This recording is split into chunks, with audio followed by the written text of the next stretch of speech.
Just a sec. Hi, welcome to my podcast, Beyond the Leash. I have once again, very special guest on, Jack Morton.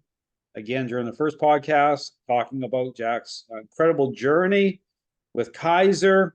And again, in terms of, dealing with Kaiser, hitting the tipping point in terms of, hitting that aggressive level. And again, just with, Jack talking through the journey. So welcome back, Jack. Thanks for having me, Dale. Yeah, pleasure. So, Jack, last podcast again, we got into it about just kind of like the overview as the journey kind of touched on, Kaiser's return back to home again with you, and so on today's podcast, I want to get a little bit more into the actual, kind of like what you noticed in terms of the method. Like, we talk about, what makes, say, this system of training different, like not one of the big things is like not using treats, for example. And you kind of touched on, kind of, seeking out help elsewhere and just knowing, I guess was one of the big themes here was kind of knowing there was an answer somewhere, Jack, and just Yep, looking yep. for those answers. So we want to kind of explain there. I'll queue up a video here in a minute, but just kind of explain a little bit more detail as to what you see or So what. with Kaiser, you know, I started out I didn't start out using treats with him at first, and then uh I tried to work it through old school kind of dog training that I kind of grew up with. I mean, it was just different back then, but I could tell right away that it wasn't something that was working with him. Like there was just something different about Kaiser. So at that point, I'm like, okay, maybe it's time for me to go spend some time and see what's really going on in the dog training world, and maybe there's just some new stuff that I'm just not aware of, and that we could figure this out somehow, some way. And at the time we started doing it, he wasn't super bad, um, but it was just at a point to where we needed to get on it. Mhm. So I got I got involved with a trainer. The first one I got involved with, man, it was just like this. It was bad. I mean, it was straight prong collar, and they made sure that you had plenty of treats. Now that's where things took a turn. It was kind of weird.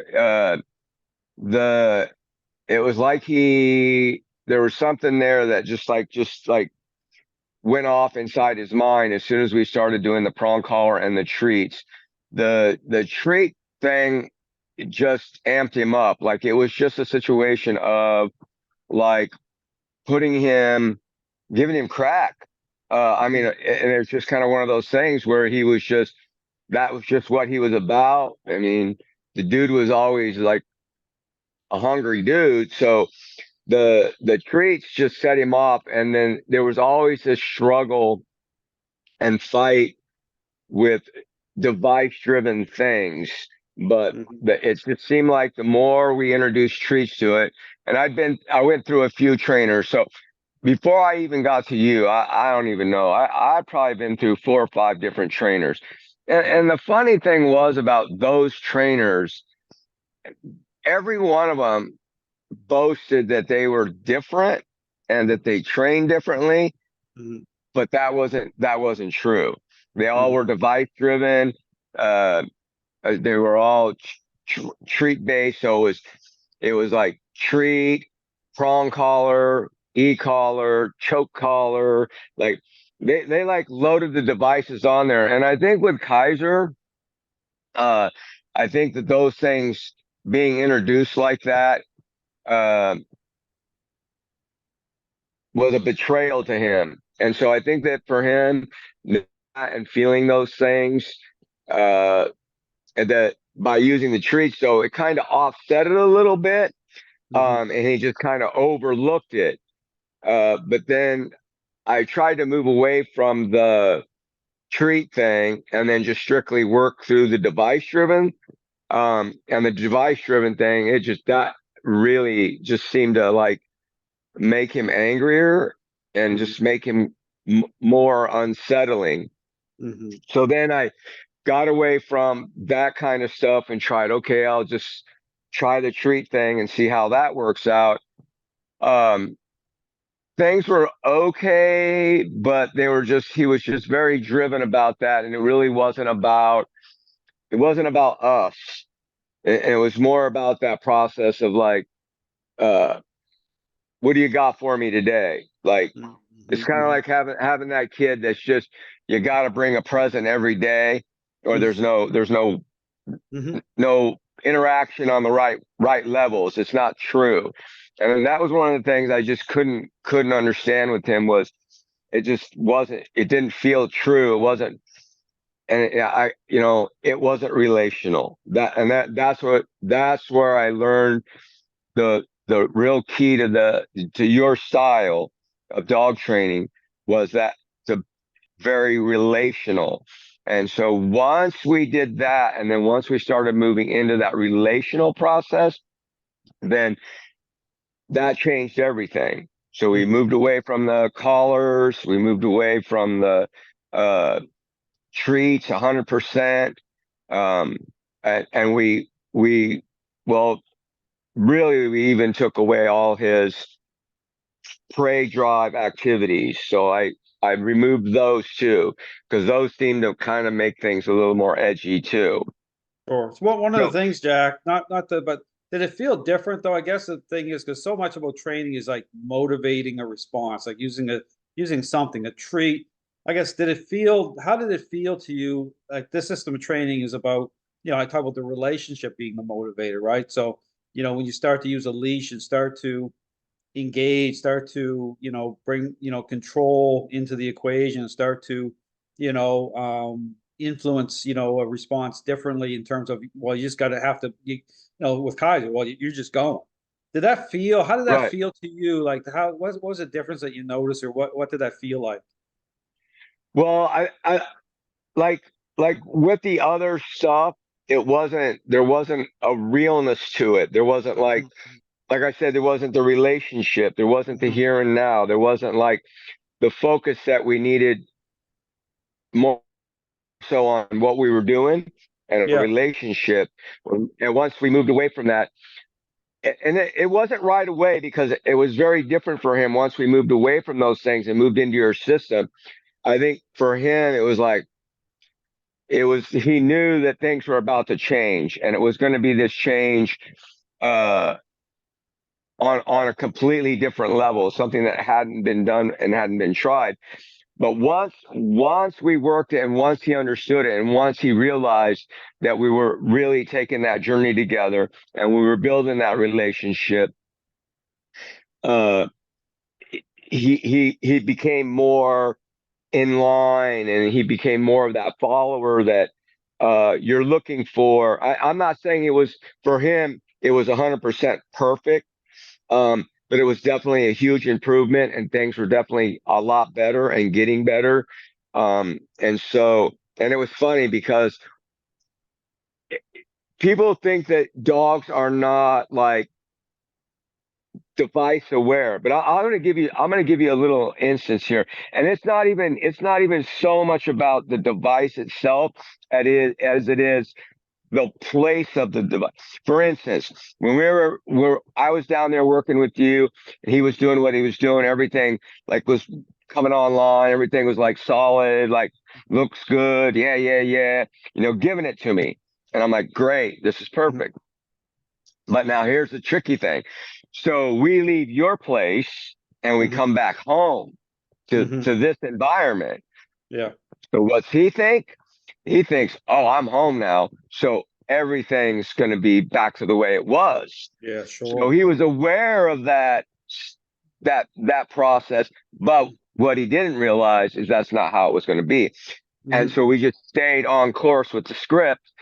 And then he's like, "Oh man, really?" And so, but it only took him a little while. It wasn't anything like it took a really long time. He just realized, okay, this is the way it is now. This is the new process of how we deal with it. And so he stayed the course, which I was super proud. He did really well. And again, I'm not saying for him being as different as he is, it was far from like this perfect scenario with him, but things were way better. Like we could move away from the muzzle. Now, if I took him like to the vet, or if the vet was going to deal with him, he was still very anti other people dealing with him. Like we hadn't got beyond that realm of things. So for safety purposes, um, even around my wife, because he was very adamant about not dealing with other people. And I think with him and that process was he didn't see people on his level. And so he was like, I don't know, if I have to like do this kind of analogy, I just watched the new movie Roadhouse, and Oh, Conor McGregor's in that. I don't I know if you've saw seen that. it. Yeah. Okay. Yeah. So do you see how Conor McGregor's walking around like that kind of, Oh yeah, yeah, yeah, yeah. Yeah. yeah, with his butt out and stuff. So Yeah. if that's Kaiser, and if you're not on that kind of level and you're Mhm. not willing to meet that level with him, then he just didn't see you as somebody that was capable of bringing him into alignment. And with him, it was there's a lot of like with the script, and people have to understand that leash is super important, and how you handle that leash, how you grab the leash. And I'm not like saying you're not choking the dog out, but the leash to me is a telephone line. So as I grab a leash with any of my dogs, and Mhm. I got one I'm dealing with right now, his name is Bosco. And I try to tell my wife all the time, you got to keep him tight, because if you give him any length of leash, he knows how to use it. Sure. So it's, yep, for him, because he's a knucklehead, and he's not aggressive or anything. He just is the way he is and wants to wander around. But the same is said with Kaiser. Like that process was what it was on him, and I the script played out very well for him, and I think he realized that he needed that. Yeah. So Jack, I And guess one of the things that I talk about, through the leash and stuff, it's almost like a conversation you're having with the yep, dog, is the way I just would describe it, I guess. But did you notice your bond actually getting deeper and better, Jack, during yes, this with yes, Kaiser? things were stronger. And there was more of a process to him of trusting. Um, I mean, there's times where he kind of had his moments, but again, those moments go back to, for me, and looking at those moments is moments of him like, are you for real? Like, are you Yeah. for real? Are you playing acting here, or are you solid, and are you for real? So again, you just step up to the plate, and then it's this dude, this is for real. This is the game plan, and this is how it's going to roll. And Sure. so once we got over like little humps like that, the bond became stronger, the bond became better, and I could do a lot more with him Sure. Well, here I just off want to leashy. show a clip here of you with during the training process here, you and Kaiser once again, kind of revisiting some of the method here. And you can see, I Do you talk see about how the, that is? You yeah, see that's like that right there is a direct result of him uh not seeing or feeling you on the same level as him. yeah. And so that's the straight struggles that we dealt with until we So, got him where we needed to oh be. yes. So here, and Yep. then major distract, like you got Paulie is in a crate right behind you guys. So this is drawing another dog, right? So this is really increasing expectations here in this video. So yeah, he really wants to turn around towards Paulie. Now again, I had Paulie using Paulie as my helper dog. But yeah, this is part of the process here. So I talk about the whole thing through the leash, like you said, but having like a type of conversation to say, hey, you get to meet Paulie. There's Paulie. Okay, Paulie's hanging out. Your wife is present here during this time. So we're into well into the process here. But you see that little bit of same thing. So I talk about you Yep. see a moment like that, Jack, you kind of see, it's about, acceptance. It's just about, it's like here, Kaiser knows what the intent is. He knows what you want him to do Right. based on how you're pushing. So it's like it's all technique. I talk here about, your shoulders locked in here. you're just asserting influence. So I describe it like, kind of like the tug of war team that collapses, right? It's like both teams are kind of, are pulling against each other, and one team, you see the legs start to buckle on the front guide, and everything else kind of collapses behind it. So here, just keep, but you'll see this acceptance, see right there. So same thing. So you see the agreeableness happening here, Hmm. which is great. And it's just like, again, the way I would describe it is a type of conversation you're having where, again, you're not using treats, because it is a type of power play, you know. But it's a type of power play like a parent-child relationship, in terms of a child that's selfish, right? And that parent is Hmm. like saying, you're just going to do it. You're going to pick up your toys. Okay, there's no Xbox game if you do it. It's just like you're doing it because it's a reasonable demand. So here Right. you see this kind of happen. Play some more of this here, but he definitely, yeah, doesn't like it, because same thing. You're working it out, and he really wants to get turned here towards Yep. Polly. Yep. Once all this happened, and once we got through all this and we did everything, this never played out ever again. Like Yeah, I this mean, yeah. scenario, never, ever, never again.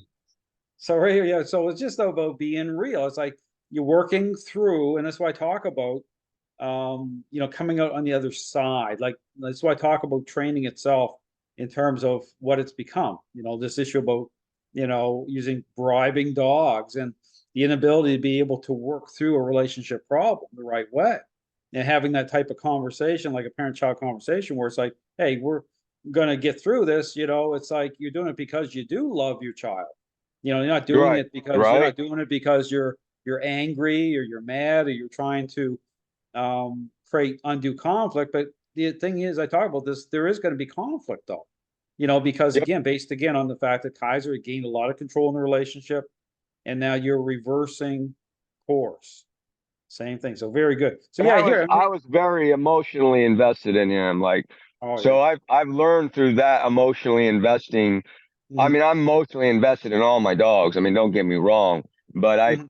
I think in reality too, I went a little more so on him, and I think it happened a little bit more too, like when some of the problems started kind of happening. Mhm. Um, but the good thing was I was able to curb all that and get that under control, and then kind of separate things a little bit, and that and get it where it needed to be for him. And then, the thing is too, like I've seen people saying that, oh, you're choking the dog, or you're being cruel to the dog, or there's no, like, that's the thing with it. Like it's just it's the slightest pressure. It doesn't have to be much. And it's Yeah. just the way that it works and the way that you communicate it. And, it's just that look, I take offense. Like when I have people say, oh, man, you're choking that dog. I'm like, dude, this is a flat collar. Like, I'm not using a choke collar. I'm not using a prong collar. Like, I'm not using any of that. There's no choking the dog. Like, you only see it from your emotional standpoint. You're not seeing it for what it really is. And then I don't choke my dogs. Like, that's just not No. how it works. Like that's not going to gain you any level of respect through the dog. And that's one of the problems with people, is they don't understand that it has to be reasonable. Like you say, it Well, has to be it, reasonable. And if it's you're being reason. unreasonable, you're going to create problems. You're going to create problems, but it's being able to understand the context of a reaction from a dog. I talk about mind and body. So it's like a selfish child that has a major temper tantrum from a parent saying the word no. And you have to reconcile the reaction to the relationship. So when you see a dog Yep. really kicking up like that, you tend to just look at it and say, oh, there must be a physical kind of interaction that's causing that, by, like you said, by way of choking the dog. But what you do is, see this especially.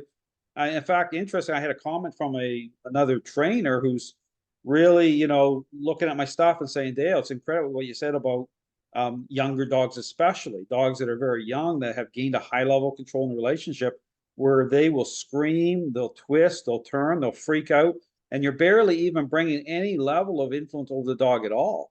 because Yep. the stress loads are on that dog are so high, but it'll look like you're murdering the dog, and you're Yep. looking at trying to work out, say it must be something related to the pressure through the leash, and it's not, because it's physiological. I talk about mind and body, it's relationship. So dogs, and that's what really throws people off, because when they see a reaction, especially when I'm dealing with, say, an aggressive dog, and this is the problem in the dog training world, because the bent is towards not being able to frame up what's happening properly through, like, talk about the core ingredients of control and influence. Then the bent is towards using treats or trying to bribe the dog to gain agreeableness. And then what happens is, sure, you have agreeableness happening, but it's out of context. The dog's continuing to hold control in the relationship. You're still dealing with a relationship problem that isn't going to resolve. And then what happens in the end, Jack, as you know, then the dogs get the blame. Oh, there must be something Yep. wrong with the Yep. dog. Always get the blame. And you never, and the dogs get euthanized, they get given up on. Yep. And because I just had one of those play out for me. I had some people that they actually had a Rottweiler, and they said he had me come over and look at her, because she was supposedly aggressive, and they had been using trainers in the area that were doing very aggressive things to the dog. okay. Um, and actually, one of the things that played out on the dog trainer because of what they were doing to the dog. But I I I worked with the dog, and I tried to explain to the guy that she wasn't, but he ended up giving up on her. But it was all what they were doing. It had nothing to do with the dog personally. She was a sweetie. And if I would have had the room for her at the time, I might have took her, but I just, for me, it wasn't a situation where I have, at the time I had 9 dogs, Oh, wow. and yeah, I didn't want to bring another female into the group, and I was already dealing with 2 other young males from a breeding. Okay, So yeah. I'm training those 2 right now. Wow. But yeah, no, it was all bad, and they were treating, like, I don't get the treat thing. Like, I don't understand how people can't see that as as it just being this. Yeah, okay, you're rewarding the dog for whatever, but you're not. Are you really gaining what you want to gain from that? You make the Well, dog do what you yeah. want him to do, but you're not gaining trueness through the dog. It's just like using a device. I tell people all the time. I'll ask them, "Oh, you got that dog on an e-collar, prong collar, choke collar, and you're giving it treats." I'm like, "So let me see your dog without any of that on it, with any of that going on. Can I see how the dog behaves?" And then they'll all tell me the same thing. "Oh man, they're a mess. They're a mess. We can't do anything without those things." And I'm like, and again, it blows my mind that they have, and some of them even have the clicker in there. Like, you got every single process of a device on this dog, and you still, with all those things, which should be proven. If your dog can't do any of those things that you're doing right now with the dog without all that behind the scene, then what's the point? Like, you're not gaining a single thing. So what? Your dog's going to live in a prong collar, e-collar, choke collar, clickering all day long, which I find very annoying, and then carrying around a bag of treats 24/7 just to make the dog be. It's a confusion in the dog training world, because that's the question. It's, okay, what is training? Once again, this is the thing. Once a relationship problem is underway, see, that's the problem. That's why I keep talking about the parenting example, to help people understand that it's not, once a child has become selfish, it's not a learning based exercise. It's a intervention. And then what is the way forward? Well, interaction based. This system. So this would be like a parent interacting with a child, Right. in a meaningful way. So the interaction part of it takes the form of a power play, because it's about how, it's like that. I talk about that personal conversation you're having through the leash, and how it's not just about the dog may end up in a sit position in the end, but it's the interaction part of it that's the focus. It's the ingredients. I talk about control and influence, how that's affecting the perception of the dog, how that's starting to change the relationship. But it's the reasonableness of it too. It's not about, that's why even the confused dog training world, when you see the optics of certain trainers that are like over the top, that's still coming from a place of confusion. And then you'll see them at the same time using treats and using clickers. It's like trying to be everything to everybody. Even balanced dog training is about that. But it's Yep. like Yep. coming down to that question, okay, what is what is a standard? Like what is really a process? Well, it's about relationship, but it's also about it's interaction. It's like those core ingredients got to come in the right level, the right way, influence and control. And it's like having a conversation with your dog. It's about depth. It's about beyond just appearances. Because like you said, yeah, you can use a treat to get a dog to do a sit, but that doesn't mean whatsoever that the perception of dogs are actually changing. I mean, how do you actually test that? If you again, that's why once you put a dog on a leash, Jack, as you know, then you'll see it as you start to bring dog Right, under right, control. And then like a dog can look fantastic off leash with freedom. But that's the whole thing about, yeah, freedom.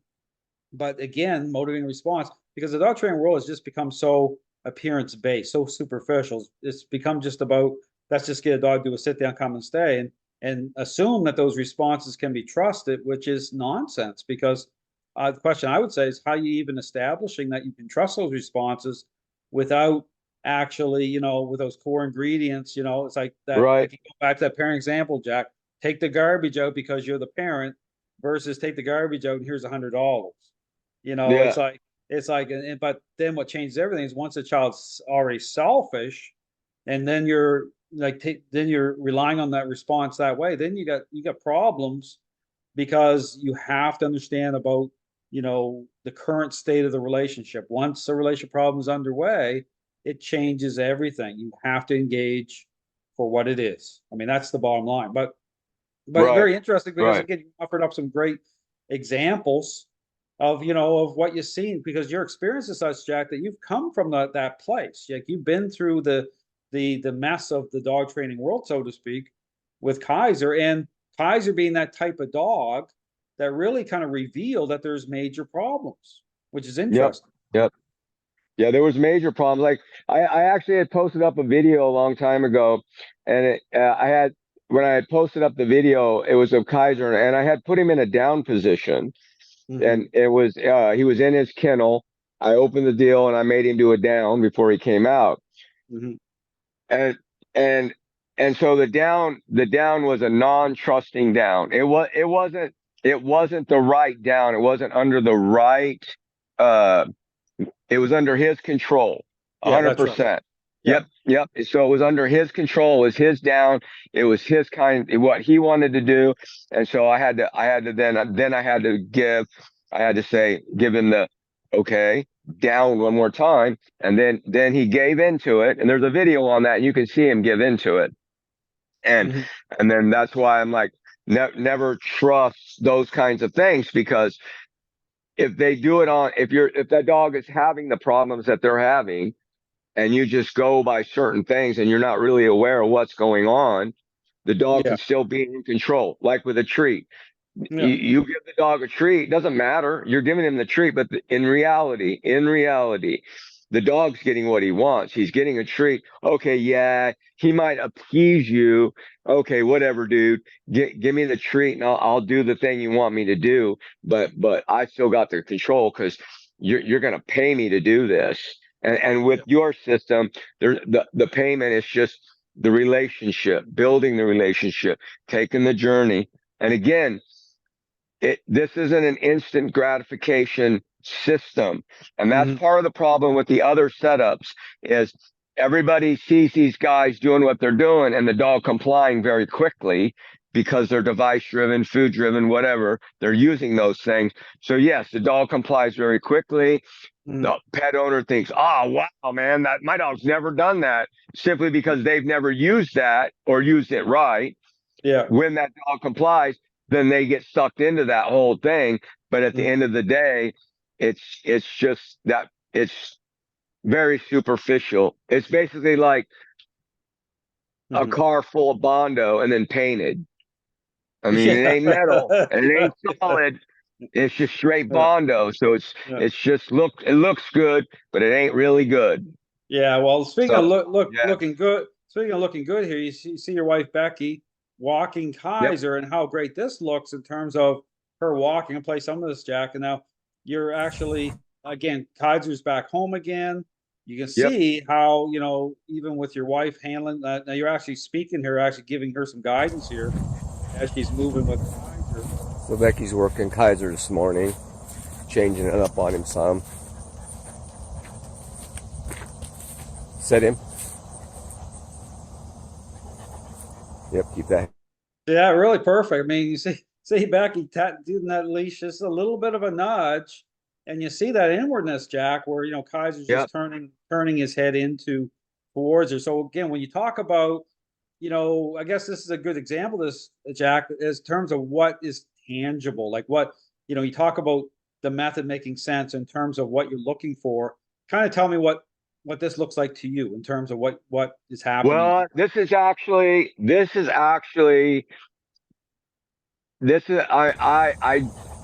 Yep, keep that head particularly around. don't like.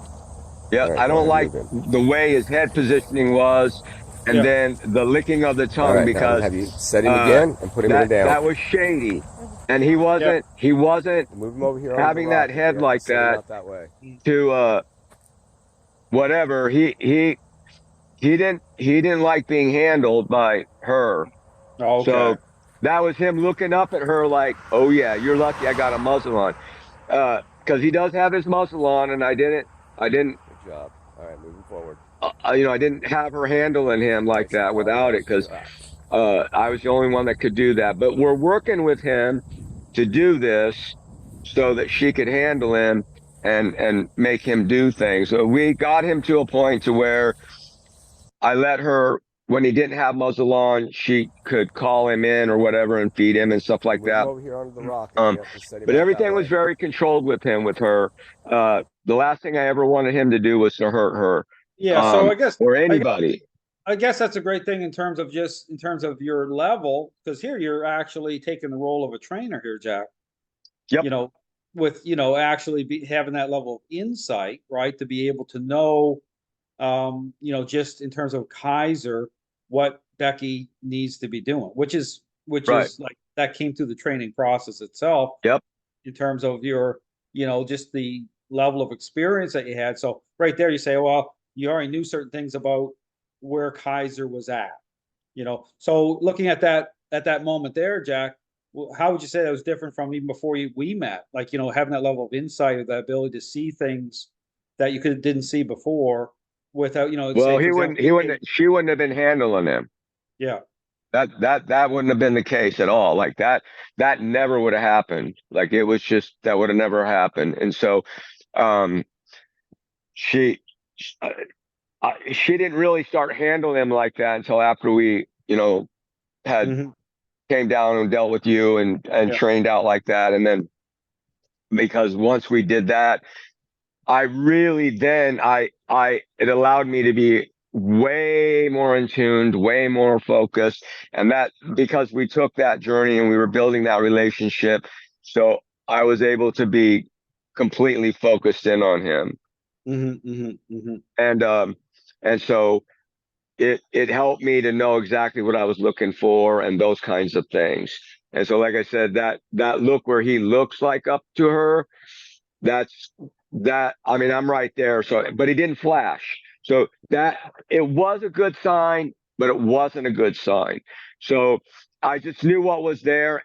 I was gonna wait and see if there was a flash out on it, because she was uh, influencing him to do the things that should be done, Yeah. and through somebody other than me. And that Oh, was an yeah. important thing for him. He needed to learn that, especially with her, because that's my wife. And so she's part of the household, and she has to be able to deal with the dogs. That's just how it is. And so Yeah. you have to come into agreement. You have to come into alignment that you're going to be dealt with by her, not just me. Hmm. And so that was also a big part of his journey of having to deal with those kinds of things, and come into agreement with that. And he did. And I give kudos for that. So for me, we gained more from your system because the umpteen other trainers that I worked with, that was never a situation that was workable ever. Yeah. Yeah. So that right there were like apples and oranges. Like there was no comparison on any level. And so it's hard to explain unless you been down that road and trained through others and then moved into that script and understood that and worked it from that angle. That's just It's just Yes. different. Oh yeah. And So here, it's, yeah, yeah. So here you see again going back to the training process, but I mean you deal with a large dealing with a male shepherd. Okay, this is I saw this is quite a moment here because again bringing these two dogs together was again part of the process. We talk about right. socialization coming through again through having the right conversation. Fading in terms of Kaiser staying focused on you, getting very close here with the other dog. So, this is more very intense because really part of the process too, Jack, is really pushing it. I'm saying really Yep. pushing things to that I call razor's edge, where in terms of Kaiser those flashovers, where we're pushing it hard to really get over that. Pushing the boundary lines here heavy, and this is one of those moments here, really lining this up because the whole thing is this is a controlled exercise. So, with keeping it safe for everybody, the muzzles on, and how you're doing the actual interaction part. We're not just coming right up close right away, but just kind of working this out like this. How did you feel about this process here, Jack, when you see, working with another dog this way? It was good. I could tell it was really hard on him. And you can see from that set, because now I know things, that set was not, it was him trying to control the situations. For me, that's a better set. Yeah. But you can see how he's acting here with his head. Oh, yeah. That's like, come on, Dad. You're gonna let me get Yeah. this, right? Yeah. Like So, that's how it is with him. That's the thing. Um, he's trying to play that angle with me. But again, see how he wants to push away from me, um, to keep me from gaining control, to bring but him in alignment. but And that, so, but that's interesting too, Jack, because would you say that those are things that during the process that you start to almost like you start to be able to yep, read Kaiser better.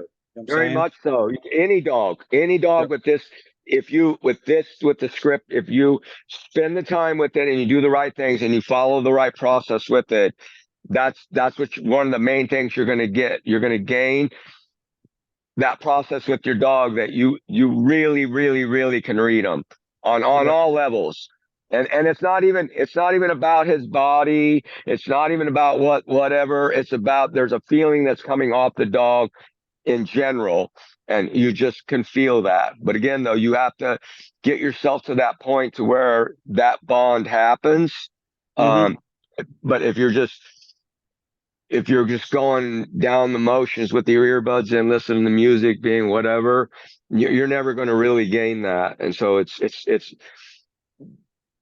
Hmm. it, training should be training. It should be focused on the dog, working the dog, and gaining that feeling from the dog so that you understand Hmm. and read your dog before it ever happens. And again, that comes back to a very important thing is we must stop stinking thinking before stinky thinking becomes full blown. And so Yeah. if you can know your dog and understand your dog, you can cut those things down and they never become those things. And if I would have known those things at the beginning with Kaiser, things would have been very different. Oh, So, sure. but again, though, that's just how it is. That's the way it plays out. Those are the cards you're dealt with. And I look at it for me, there was a reason for it. It was the journey that I was supposed to Oh, take. absolutely. Um, Yeah. yep. And Yeah. and so it just happens. And so there's nothing you can do about it, but figure out how to make it right. Well, I was gonna say, Jack, I mean, it turned out, although it was very challenging and, there's things you look back on and say, what if, but it's kind of almost like happened for a reason. Like you said, you were able to go through and gain so much through that, journey part of it and then transition over. So maybe just talk a little bit about, Jack, talk about legacy, right? Talk about how that journey with Kaiser kind of moved into kind of a new life for you. What does that, represent now? Like what's your focus now?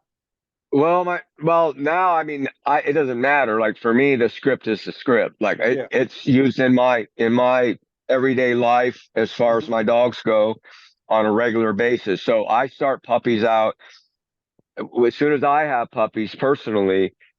they're getting scripted. Like we're working that. And now I'm not putting 2-day old puppies because somebody's out there is going to make this weirdness because you know how they are. I'm Oh, yeah. not putting 2-day old puppies on a leash and trying to script them. There's No, other no. things that play out when younger puppies before you start moving into Well, that. And then so there's and that's a good point, Jack, because I mentioned is the difference between, your parenting style being set in place with a child that's just been born and a younger child, or waiting until, the child becomes selfish at like 12 years old, and then it's a right, different process, right? So like right. you said, it's Yep, easier because it's already part of who you are. And like you said, it's not that same intensity that way as with nope, Kaiser, nope.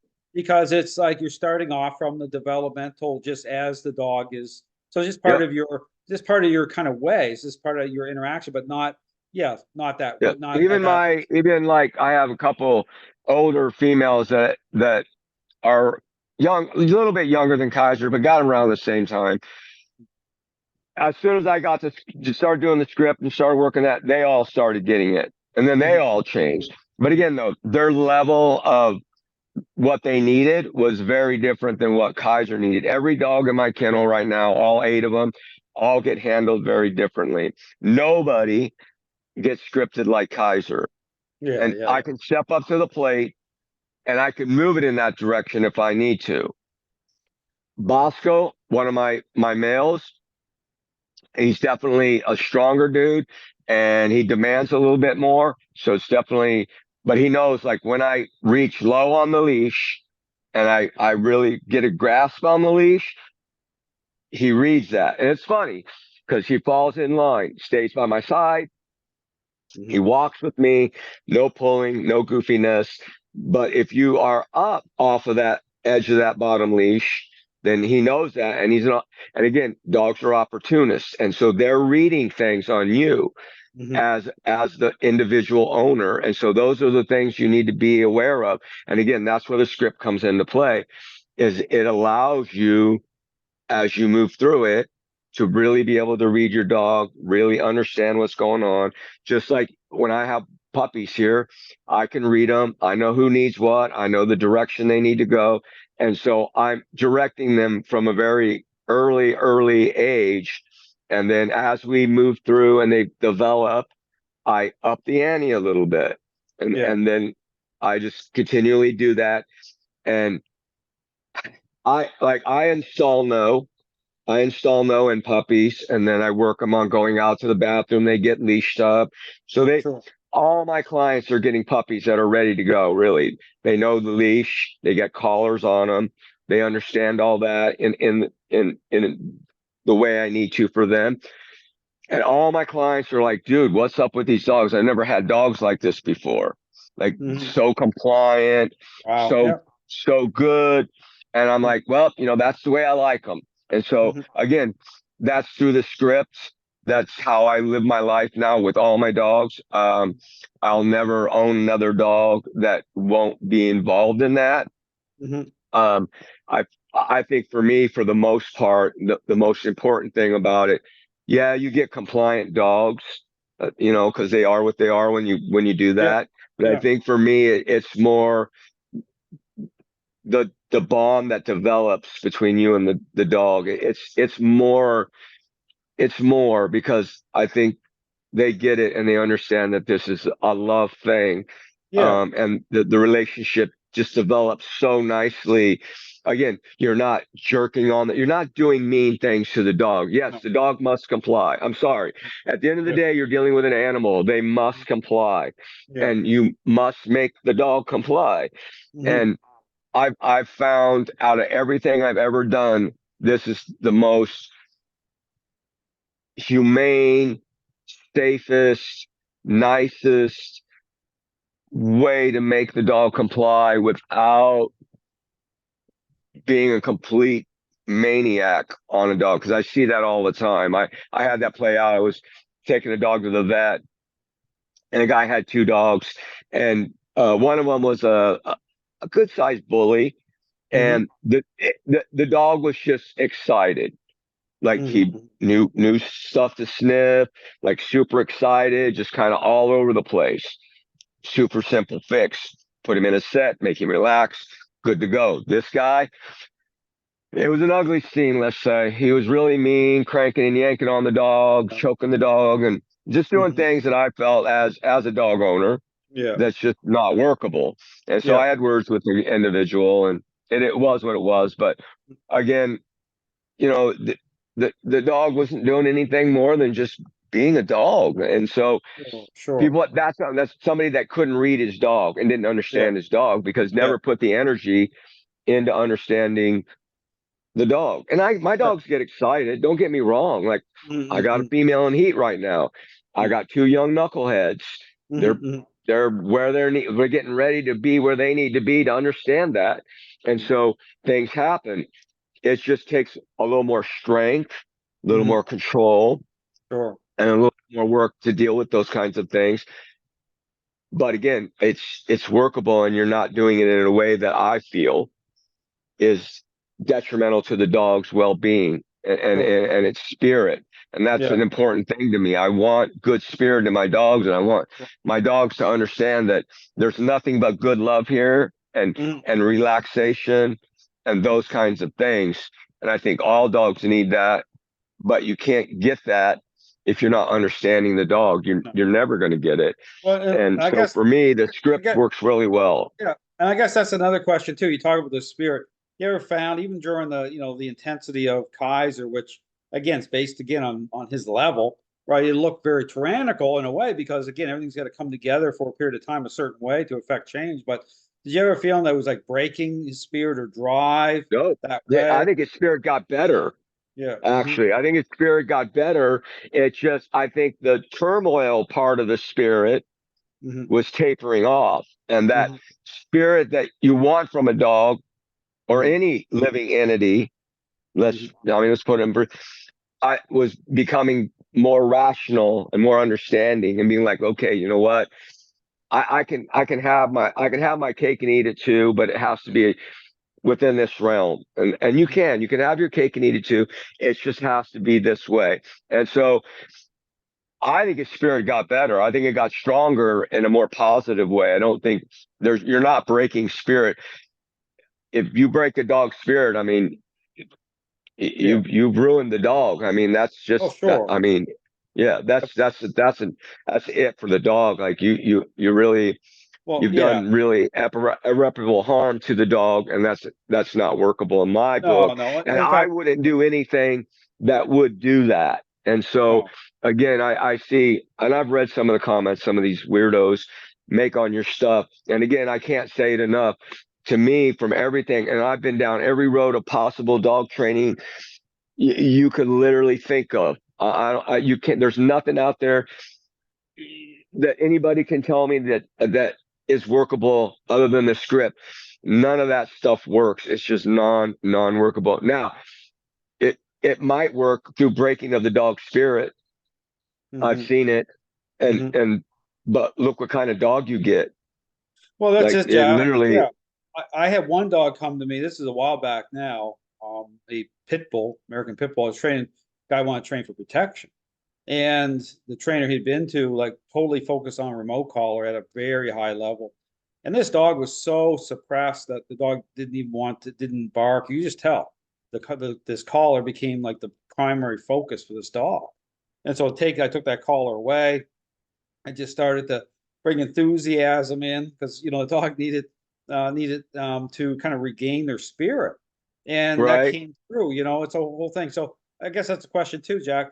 So is there a different feeling? I guess with we talk about devices like remote collars, your experience. Does it seem like they're more does a tool kind of change based on the system of training, like say a remote collar, if you use it as a secondary tool, is it about those tools going away at a certain point? Well, I mean that has to happen, and Yeah. I get it. Look, I get it. Sometimes no, I see no. I know. I see no. Okay, I shouldn't say that. I shouldn't say that. So, I think devices can be used in a very controlled process.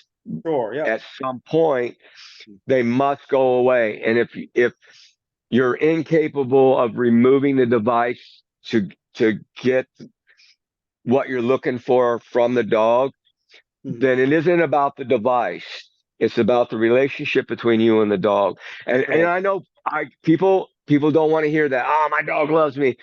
Look, dogs are pretty smart creatures. Mhm. They know if you're a D bag or you're Mhm. not a D bag, Yeah. and they know. And it's crazy that, like, look, I don't like most people.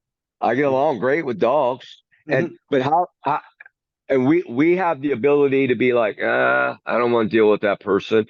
But yet we're here to force dogs to be with certain kinds of people that Yeah, shouldn't be with dogs, that's a good and point. cause issues with the dog, Yeah, yeah. and end up making the dog worse at the end of the day. And then it's like, well, we can't do anything with this dog, and then the dog takes the hit. They get euthanized, Yeah, yeah. and it's simply because it's funny.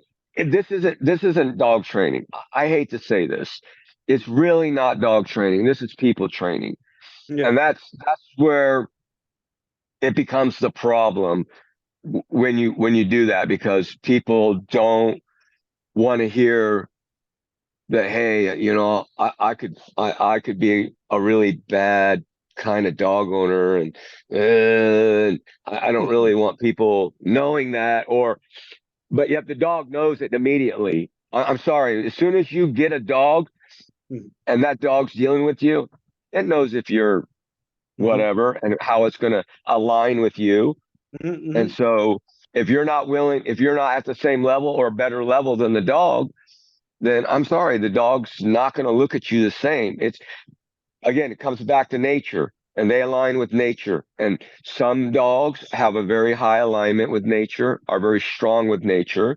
Mhm. You as a human being, which most of us, we have lost our way with nature. So we're Mhm. Great point. kind of weak, Yeah, yeah, inferior, yeah, or yeah, yeah, whatever. And dogs know those things. They're very adamant about it. And yeah. so it's very important that you as a dog owner do what you need to do to step your game up, Mhm. and be the leader, so the dog understands, like, okay, I'm in a safe environment. This guy's got control or she's got control. Mhm. This I don't got to worry about anything. I get to be a dog, and I get to just do what I need to do. As long as I do my thing for them and comply and do the right things, we're good. But people, they just want to elevate dogs to this weird level of humanity. And Mhm. I love my dogs, and I treat my dogs with the utmost respect. And I like I said, I like dogs more than I do people. Mhm. But again, I don't call my dogs my fur babies. They're No. far from that. They're Yeah. my pets. Mhm. They give me comfort. I give them comfort. We have a great relationship that way. But at the end of the day, I love dogs. I let them be animals. That's what they are, and they must be handled that way. Otherwise, all you're doing is loading that dog up with a load of crap that's just going to make it horrible. Like, the worst thing you could do, an emotional rescue dog. Like, really? Like, that's where we're at as human beings, that we got to have horses and goats and pigs, Mhm. and because we're so emotionally unstable, that we got to have a horse going on an airplane with us. That, but again, though, and then you put that baggage. Most of us as human beings can't handle our own emotions, but yet we're going to push those on the dogs and try to Mhm. get them to handle that, and then wonder why our dog's doing the things that it's doing. But again, that's all about to change, though. I'm seeing change where they're curbing that emotional stuff. And Yeah, yeah, I just yeah. saw a deal in Kentucky, or in Kentucky or somewhere. They're making it so that service dogs now, there's going to be a big legitimacy to that. So you're not going to just be able to say, "Oh, I got a service dog because I went online and I filled out some paperwork." Mhm. They're going to make it a legitimate service dog thing. Like, we have a trainer around our area here that does service dogs, and her service dogs have some of the highest bite problems than a lot of the other dogs going on, and we're talking service dogs. So Well, yeah, again, because you I talk about that thing about dogs can be, attached to the person, but in a possessive way. That that issue about relationship again, what's in the service dog training industry, Jack, is, is such a mess because what's popular, using treats and that type of Yep. permissive, Yep. Phone emotionally based. callers, Yeah. e-collars. Yep. Yeah. And then, and then the ethics of it. I had one person actually call me, this is back a couple years ago now, saying, hey, if I pay you $600, can I get the paperwork? Don't want to do the training for a service dog. Can I get the paperwork for the service dog? And I'm like, absolutely not. Because again, I think in their situation, That makes you responsible. yeah, they're in an area that they need, in order for them to be able to keep their dog in the condo or whatever, they had to have paperwork. But see, the ethics of it has gotten so twisted up in this ideology. And like it said, eventually change will start to happen. But like I said before, even in the dog training world, things have to get really, really bad, obviously, Right. before people start asking the questions they should have asked at the beginning as to, okay, what is training? What is a process? And then, connecting all the dots here to all the problems. And, in terms of where we're at, just look at all the pushback because it's a rigged game. Trainers are making money off of this, so they're not Yep. incentivized to do the right thing anyway, because to do the right thing means there's a trade-off. You can't just keep pushing this very popular idea forward. Now it's like you're going to lose something, but in a good way. Because I said this before, Jack, if Yep. we really care about dogs, and if there's something we're doing wrong as a human, pushing this, everything should stop. I mean, until we figure it out. Well, I put out there, well, here's the answers, here's the problem, but this is so entrenched in the dog training world because, like you said before, it shines the spotlight on the owner differently. It's like your role. People don't want to hear that they have to do certain things. They're trying to put it Right. on They the have to dog as a work. problem. Yeah, they have to. Yeah, they have to be committed. And you're an example of that level of commitment, Jack. Because honestly, based on what you see in the dog training world, I don't know too many owners that would, like you did, with Kaiser, be committed that way. But the everything came together the right way. You had the right system. Yep. You had the right Yep. commitment. You had the right everything. And now, in terms of coming through it all where you're at now, it's pretty amazing because this has actually become kind of like your whole world. You know what I'm saying? Yep. Nope. It is. It is like I. I mean, dealing with dogs, like this for me was the best thing ever. And again, I'm not, I don't get. I mean, I do with Kaiser because he was super special to me. Sure. But I just look at it like it was meant to be that way because the way things have worked out for me now and that road that I've traveled, like I've been through enough dog training and covered my bases to know what's right and what's not work, what's not workable. And so there's nobody that can talk to me and be like, oh, well, prong collars work or oh, food treat works. Like I'm here to tell you, it might work to some degree for some dog, but when you get a dog like Kaiser, I'm sorry, like it's non-workable. You understand what I'm saying? Like Yeah. it ain't workable. It's not going to work. Like the dog's not going to comply with any of that. It's about you as the owner having to up your game and Yeah. become something more Mhm. on the dog. And again, dogs read you, dogs know what's up. And I'm not gonna lie here. I probably was my alignment with nature when I was dealing with Kaiser before I met you probably wasn't really where it needed to be for him 100% because I was looking at it from a different kind of angle.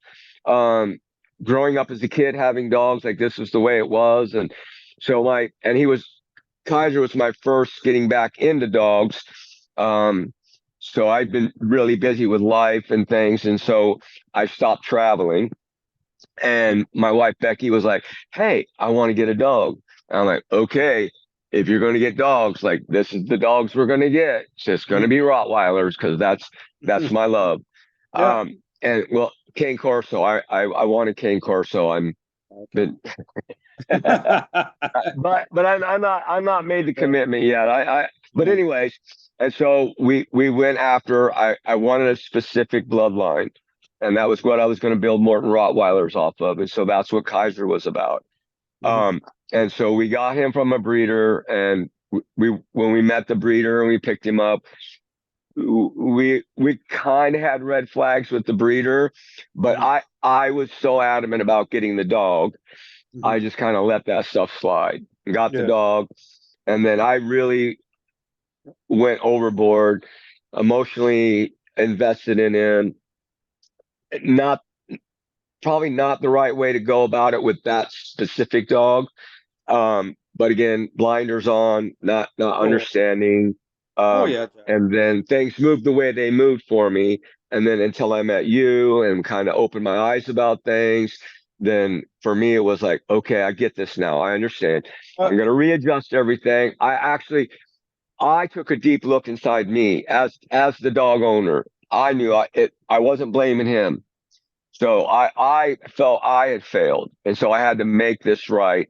And so for me, it was a matter of changing things and changing who I was, changing the way I looked at things and the way I felt, and pushing my emotions aside and being like, okay, this is the road we must travel to make this workable, to gain the things that we need to gain in the right way.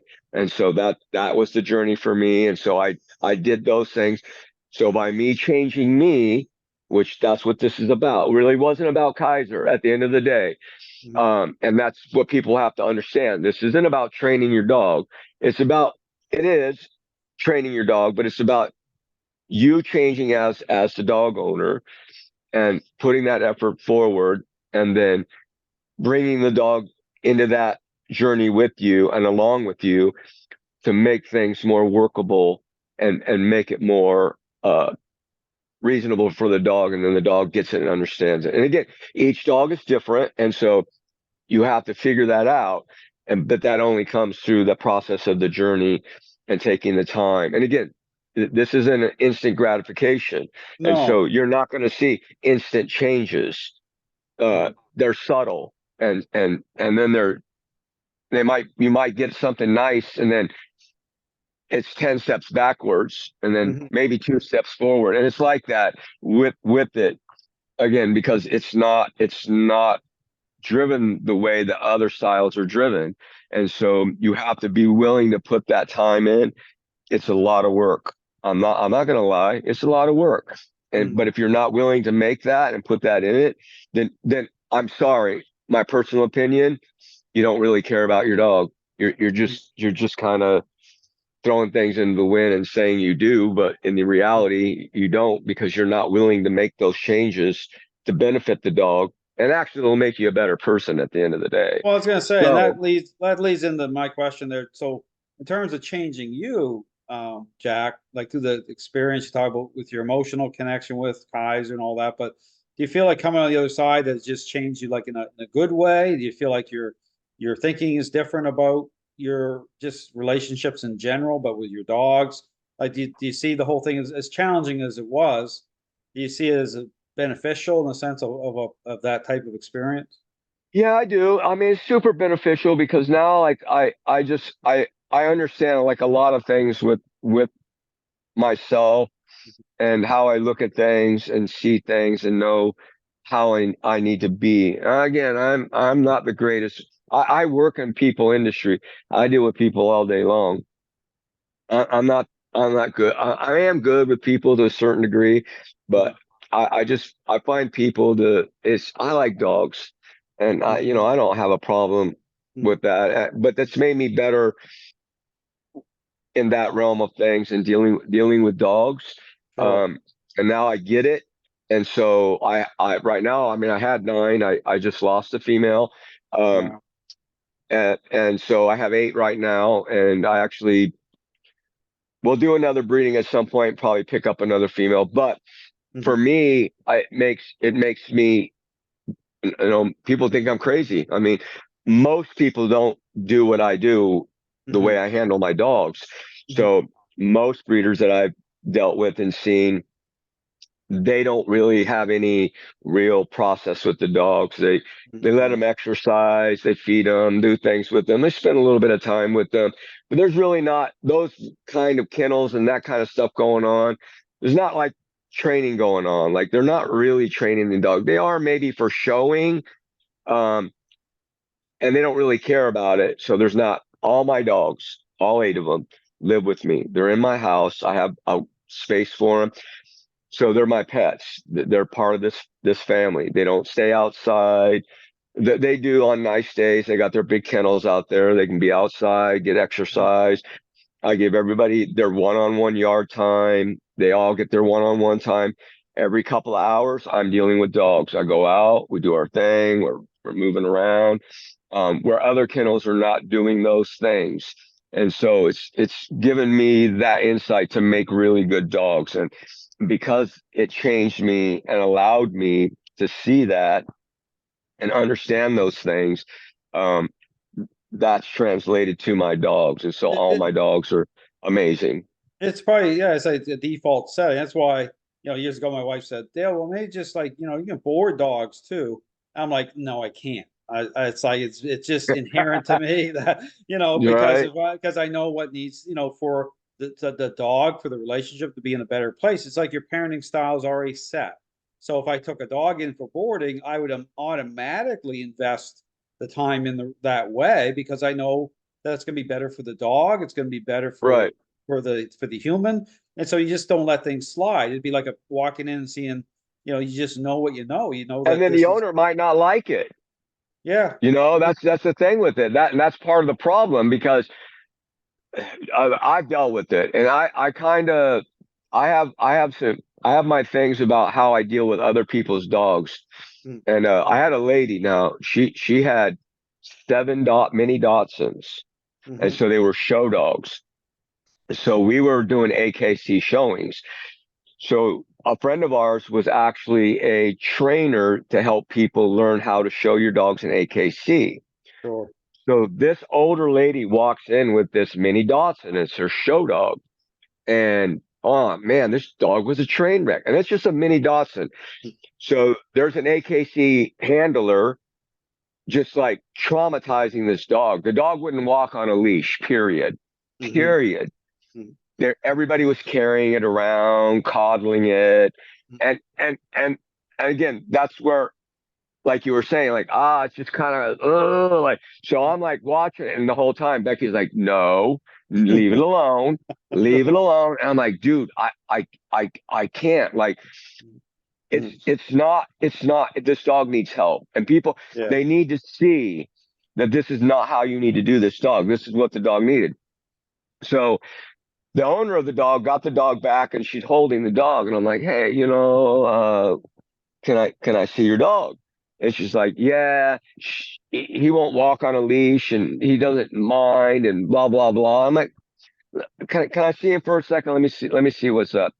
So long story short, by the time it was done and said, I had this dog walking on the leash, and then I walked the dog back to her, Oh, hand okay. her to the leash. And I'm like, she's like, what the hell? And I'm like, look, it's not the dog. I'm Yeah. sorry, it's not the dog. And I literally straight said to her, I'm like, look, you're not the right person for this dog. Like, this dog doesn't see you. Or that AKC handler that was being like just jerking the dog around and yelling at it and Yeah. Yeah. Yeah. Yeah. just being mean to it. Like, that was Yeah. an AKC. I was appalled. Like, that's literally like somebody I would never let show my dogs, like Mhm. literally. Mhm. Um, and then everybody's like, holy crap, that dog literally walked on a leash. I'd say for a good 10, 15 minutes, I worked the dog, no problems, walked perfectly. And like I said, we're in a gym. So I walked the dog the length of the gym and then walked her back when I was done and handed her the leash, and the dog sat down in front of her, like he was supposed to, like I had gotten him to. And then she bugged me forever to train her dogs, her other 7. Mhm. Um, oh man, what a mess. Like, and so Mhm. I did for a little while, until we had some issues play out where she was doing things that were inappropriate, I felt, Mhm. and posting them on Facebook for that cutesy Mhm. Facebook post to get likes. And Oh so yeah. I ended my relationship as far as that goes. But again, it had nothing to do with the dog. It literally was those people, and nobody was willing to just like slow the dog down and take the time, um, to just be with the dog and get Mhm. the dog to understand, look, dude, this is the deal. You're Mhm. going to come in compliance. There was a little bit of struggling, Nothing major though. Gave in super quick. And you know, like I said, it wasn't the dog. And again, I don't blame dogs. I blame people. And so that kind of Mhm. doesn't set well with people, and they get No, it pissy doesn't. about Like, it. yeah, people don't like this. Again, that's the difference. It's like just like your person's parenting style. You know, if I talk about causation, well, we have to look at the role of the dog owner because it is all about relationships. So, but Yep. people, you know, when I'm working with people, I try not always to put it in a way that comes off critical, but there is truth, right? You can't sugarcoat the truth. So there's always that point where you say, Yep. well, Yep. you have to be the one that does this, that, or the other thing. I mean, it really is. So you can't, you know, you want people to, you know, to adopt and see their way forward and be able to see clarity. But it's always that, you know, issue of, you know, the way the dog training world is now. It's all about, you know, candy canes and, you know, cotton balls and, you know, that Yep. type of thing. Rainbows and Yeah. sugarcane. Yeah. Yeah. Yeah. And Well, so, you know, it's funny. It's like, and I've gotten it numerous times, and I know you get it all the time, where people just want to send you the dog, you train the dog for me, and then give it back to me, and everything's okay. yeah. I always tell people, I'm like, look, it ain't going to be okay. Like, that's not how this Well, works. But that's a again, great, you're back that's to a the great dog knowing what's up. Well, that's a great, you know, that's a really good point, Jack, because the board and train process is why, yeah, you're right. People have that thing of just like almost like putting a coat of wax on my new car and just giving it back to me. As you know, it is about Yep. relationships. So it's about the originator of the relationship, well, that dog owner. This is why, you know, I say why 2 weeks is maximum for doing a board and train. And if I'm going to do that, it has to be the right fit. And that's why I won't even consider it until I've done at least one home visit session with the dog owner, so they know, they understand what it's meant to do, what it's not meant to do. It can be good for someone under pressure with a certain type of dog, but definitely you need to involve them at a really high Yep. level. So even when I'm doing that thing now, Jack, with a 2 week board and train, I want them to come visit me at least twice during the process so I can work directly with them. And then they understand that when the dog goes home, that's why I don't, because if you go beyond 2 weeks, you're leading people into believe that it's about me and not them.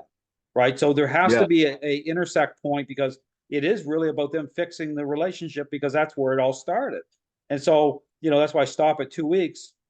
And then, you know, and then they have to, when the dog goes back with them, they need to maintain the same type of interaction base. And so I'm very, very cautious with that. In fact, you know, I really would, you know, encourage people is it's the home visits, you know, Yep. if you can do it that way. But, you know, but when I will say though, Jack, when I have done the board and train process, it's worked out very, very well. But I'm very cautious with it. As you know, Right. you've Right. experienced that you've gone through with Kaiser, what happened there, it's like, you know, your involvement, it's like, yeah, it can be a good, I call it like a good boost, not like a be Right. all and Right. end Right. all, but Right. it's meant to give you kind of an encouraging boost and change will happen through me. But to transfer that over, you have to be very aware that it's definitely, there has to be a stopping point with that. Because like you said, if you go further than the 2 weeks, I feel you're starting to shift the focus too much over to me. You know what I'm saying? Yeah. It's got to be, people got to change. That's an important point. That's a good point, Jack. Yeah. Have you had another dog where you've like not been able to board and train like you did Kaiser at all? Like, have you had I, one where you've had to have somebody? yeah, I came close to with one guy I was helping. In fact, he was up, that dog was at a high level, and the dog was young too, a German Shepherd. And so what happened was when it started happening, like same with you, I was like saying, this guy needs to come every day. And it was a more of a dicey situation because he wasn't that same type of committed owner as you are. And I'm not saying, here's the thing, it's not about judging people that way too, because understand, I know how challenging this is. Like sometimes having a certain type of dog at that level just is not a good fit with some people. I mean, Right. you know, you get, it's just, so it's like, it's that thing with like not trying to put it on people that way to say that, well, it's just your fault and you should feel bad. It's about a reality check. You know, it's like saying, okay, getting the right information to know that, okay, so if you want to be successful, if you have an owner like yourself, Jack, it can like using you and Kaiser is a testimony for what can happen in a good way. But Right. yeah, to answer your Right. question, yeah, I had this guy come to me and it went okay for the 2 weeks, but I knew it was starting to shake apart. This dog was like really at a high level, and he was getting more frustrated. I think just because things going on, I think, in his life and, family and pressures, and just because they got this dog thinking, well, this is going to be like a lap dog. And, it was totally went sideways. But, in the end, though, he was like, he wasn't blaming me for anything. He was just saying, Dale, I see the reality of it now. And I think because originally I think he wanted this super high drive dog, but that didn't even make sense based on his idea of things. You know what I'm saying? So Right. yeah, those situations when they happen, and they've happened very rarely with me though, Jack. I really try to do my best to. This is why, again, when I'm doing a training process, I'm very quick to make sure people are aware. If things are starting to go sideways, they'll know it pretty quickly to say, Yeah. okay, People want a high drive dog until they got to deal with a high drive dog. well, yeah. I tell people all the time, like when they get puppies from me, I was like, look, dude, like, and I had that play out, and I kicked myself in my butt for it. It was my oversight and I shouldn't have gave him the dog, which again, it was meant to be that way. He probably should have stayed with me. It's not that he was a biter or anything like that. He just was a very specific type of male, a young male. And so he came out of my first breeding, straight German. Both bloodlines were 100% German bloodlines. Mama is a chill girl. Like she's not like she just lays around, sleeps most of the time. But daddy, on the other hand, he was a different gig. And so the whole bloodline, the whole breeding, all the dogs, and I made it clear to everybody, like, look, these are high drivers. Like these dogs, they ain't just laying around, laying on your lap. Like this is not the game here. These dogs are runners. They want to play ball. Like you got it. Like there's got to be a certain level there. So I let him go to somebody that I shouldn't have, and I ended up getting him back, which I'm thankful for that because he's with me now. And everybody was like, "Oh, just rehome that guy," and I'm like, he don't deserve that. Like he's got to be where he's got to be because he gets it with me. Like he understands, like, and he's a perfect dog. I can't ask for a better dog. And again, and luckily for me, I was smart because they were friends of mine, and so they were spending a lot of time out of town, and so they were leaving the puppy with me, and so it gave me the opportunity to spend time with them. She said she was having some issues with him, but again, that those issues were strictly her and not the dog because he was perfect with me, and I didn't see those things anytime I had him, and so I wasn't. Well, nothing was making sense to me, and so finally they just dropped him off, and then they were supposed to pick him up, but then I got a text messages telling me, "Oh, we think he'd be better with you." And I'm like, "Yeah, I think so too." So he's been with me, and again, I just try to explain to people, it's like, look, these are high drive dogs, man. This like I don't breed killers. Like that's just nothing. These are working. This is a working bloodline. These are working dogs. Like there's a purpose within the dog. Like if you want something that's going to lay around on your lap, this I'm not the breeder for you. Like I that's what I breed here. And so everything's been good with most of my people. I haven't had any issues. But again, I people want a high drive dog until they really want to get a high drive dog, and then it's like a mess, unfortunately. And then the dog takes the hit for it, and they can't do anything with it simply because they don't know how to handle it. Like, and again, it's a different game. It's a different mindset when you're dealing with those kinds of dogs. And I have a bunch of them here. They're all energy, 100%. And so it's always ongoing. So I'm geared towards that. Like, so that's usually my day. Sure. That's why I kind of laugh at when I see other dog trainers working other dogs. I giggle because it's like, dude, come on, man. Like you're posting videos of this cakewalking stuff. Like you ain't showing me nothing. Like I want to see some real deal stuff here. Like show me, like I've yet to see any dog breeder, or any dog trainer really working with an aggressive dog. Like I want to see how you're getting like, I'll be nice, not even a dog that was half a Kaiser. I want to see you getting that dog out of the crate. Like literally, I want to see it. I want to see how you're dealing with the dog. I want to see you put the muzzle on the dog. But they don't show any of that. No, Literally, I don't see any of that. no, stuff is heavily edited on social media. That's why I tell people you can't believe half what you see because, Nope. you Nope. know, because you don't get transparency. Because that's why even TikTok has become a popular platform because it's all appearance based. So much is about appearances, and you're lacking any depth or context. So you're not even seeing. Because understand these situations I talk about, even when I flip in the script series, a couple of situations I profiled there where trainers getting blindsided by way of an aggressive dog. But here's my feel on that.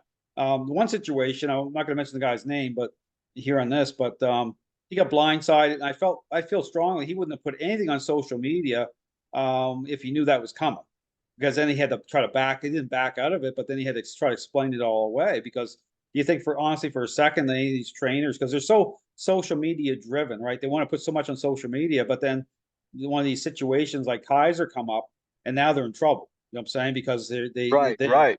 then you're like they're trying to blame the dog. That's what happened here. It must be Yep. the dog wasn't wired right. I'm saying no, the process wasn't Well, and wired right. I got see that was the thing with it. That's what's really weird. There was always these excuses with dog trainers, Yeah. and it was like, oh, that dog's not wired right. Oh, that dog's genetically not Yeah. this, or bad breeding Yeah. and all those kinds of things. And I'm just like, I okay, now you might get a dog that's wired wrong. I get that. That could happen to some degree. Um, but again, though, I think too that you just that how often does that really happen? But Jack, here's the thing though. But typically, I've only seen that one experience that one time in all the years. And typically, if that's the case, it's going to be so off, like was this case, that it's not going to connect. Like it means that, say, for example, you're dealing with an aggressive dog, as long as the process is right, the everything's coming together the right way, it's predictable. You're gonna see that you're gonna see things reverse. You know what Right, I'm saying? But when you get a dog that there's something genetically wrong with the dog isn't gonna make it through the front doors of a training facility. It's gonna be so obvious that there's something not right. I've seen that happen like once before, but typically this is the collateral damage or the fallout from this very popular idea that there's so much blame shifting on these dogs to try to right, normalize. They're trying to, so really they're trying to say especially with force, you get into the force free side of things, that you hear them always talk about, there's something the dog's not wired right. I mean, because that's the out, that's the way out right, of a right, right. aggressive right. Yep. But what you're seeing now is interesting. Even with balanced dog training, you'll see them on their YouTube talk about this, uncomfortable conversation they'll have at a certain point of euthanizing dogs due to unresolved behavioral issues. So even balanced dog trainers blame shift, because that is the part of this whole idea of things. This is the fallout from this idea that doesn't bring the top of the core ingredients, control, influence into the equation the right way. So, to even sort out as to, this is why I kind of challenge anyone that, even not you particularly, Jack, but that bring up this conversation about dogs not wired right. Because that's the excuse anyway. You know what I'm saying? That's just so common with these trainers Yeah, because, it's easy. It's the easy way. yeah, it's easy way out because they have to say something. They have to excuse it away. And that's what's happening in the dog training world. There's so many, look at the breed specific bans. Look at all the things Yep. happening in the dog training world. It's all symptomatic of this idea that doesn't line up. Because again, it paints a counterfeit picture by way of response. I talk about that. So, but it's a hard truth. That's the problem though, Jack. We come to a Right. point where it's got to a level now where it's these trainers aren't incentivized to do the right thing because it requires a trade-off. I talk about there's no wiggle room here. I talk about what a process, is and what it isn't.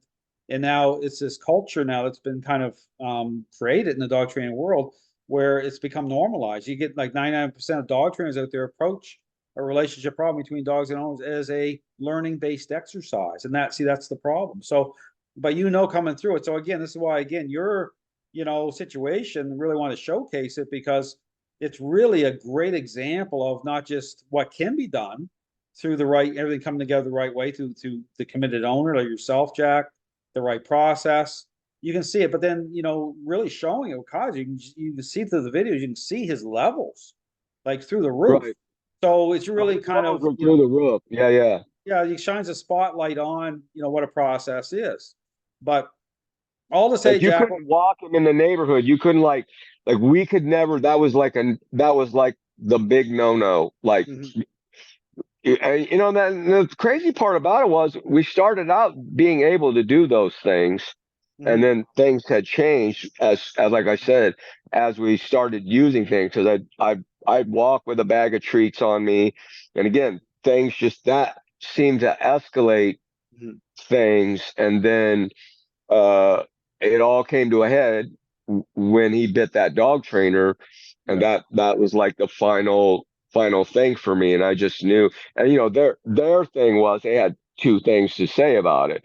Well, we could put the bite suit on it and then beat it out of him. I'm like, dude, you're not. This is you see this dog, like you're not beating anything out. First off, not going to No. happen. Not on my Yeah, watch. that's Like right. this is my dog. Like No, no, we're of not course moving not. down that road. And then Yeah. the other thing, of course, was euthanize him. And they were literally pissed at me and then mad at me uh because that had happened. And again, Mhm. when I had walked into the training facility, I said, "Hey, I'm not feeling this. This dude's jacked today. Like he's really amped up. Like, Mhm. man, he's really got it going on today. Like we kind of had things like he wasn't being like mean or anything or growly or anything like that, but you could just tell like I mean, he was pushing the testicle thing a lot. And so Mhm. I knew right then and there, like this dude's like amped up. And I even had told my wife, I told Becky, like, man, dude, this dude's really jacked today. I don't know. I don't like, no, I'm not feeling this. So, but she's like, just see what's up. Cause we were starting, it was the first session. And No, so okay. these morons Mhm. put him in a knee collar and Mhm. then had me put him on a 10-foot long line. Mhm. And Mhm. then what the trainer was doing was walking around him with a treat in her hand, Mhm. and as she and then she was giving me the commands as to when to stem him with the e-collar and those kinds of things. And like I said, I told her, I said I could see it. I was 10 feet away.